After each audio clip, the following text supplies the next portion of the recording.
Hollywood is changing, and two films show exactly where things are going next. One dominated the Oscars thanks to smart marketing, the other could be sabotaging itself with bad PR. So, you're going to want to subscribe to my channel as I reveal some hidden industry insights like never before.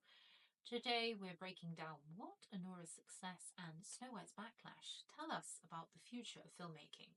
How did a low budget indie film beat out Hollywood blockbusters? And what mistakes did Sean Baker face during production? And why is Snow White's marketing setting up a dangerous narrative? Stay with me because this could change the way you think about movies in 2025. How a low budget film beat Hollywood giants. Anora was a true independent film, yet its distributor played the awards game like a major studio. Distributors spent millions on PR screenings and positioning Anora in front of Academy voters.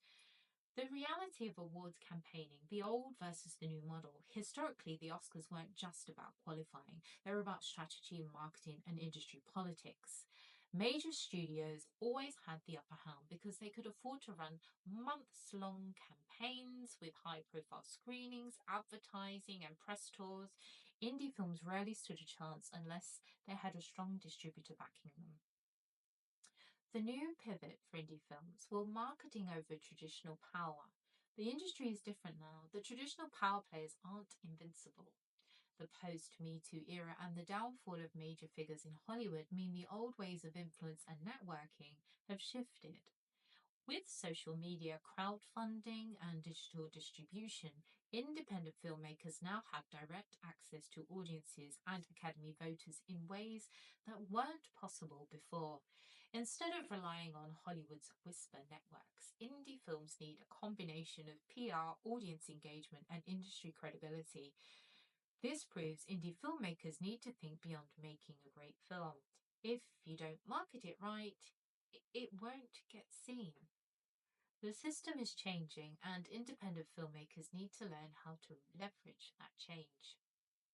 What happened on Anora's set? Sean Baker planned Anora as a non union film, a cost cutting move for true independent productions. Mid production, the film shifted to a fully unionized production, something that rarely happens.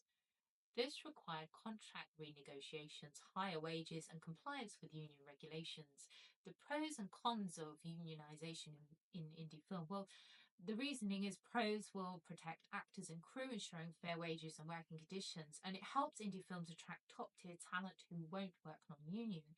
Given it gives films legitimacy in awards and festivals, but the cons are it raises production costs significantly, adds bureaucracy and paperwork, which can slow down production, and it can be risky for small films if unexpected costs arise. Why this is a big lesson for indie filmmakers. Indie directors are having to be prepared to adapt if industry conditions change. Filmmakers should plan for union costs, even if they start non union. Well, what happened with Anora could happen to any indie project, so learning about union rules is crucial for every filmmaker. With filmmaking not just being about directing, it's about adapting. The best indie directors will know that when to pivot without losing the story they want to tell. Why Snow White's marketing is a disaster for Disney's handling of Snow White's promotion has been full of missteps. The initial misrepresentation of the seven dwarfs led to audience confusion. Rachel Zegler's PR statements caused backlash, making the film look inauthentic, and the risk of fear-mongering in marketing. When a studio tries to control the narrative too much, audiences turn against them. We've seen this before. Poor marketing destroyed the Marvels, leading to one of Disney's worst box office performances ever. If audiences believe a movie is being used for political fear-mongering, they'll reject it. How I would have pivoted the marketing. I would shift the conversation instead of reacting to backlash, focus on the craft, the visuals, and the storytelling. Reframe the controversy, make the debate about modern fairy tales, not identity politics. Show confidence in the film. Disney should have released clips showcasing stunning cinematography and performances. If you're losing the audience before the film is out, your marketing has failed. There's still time to turn this around. But will Disney do it? What do you think? Did Anora's marketing change the Oscar game? Did Sean Baker handle his production challenges well? And is Snow White doomed, or can Disney still save this film?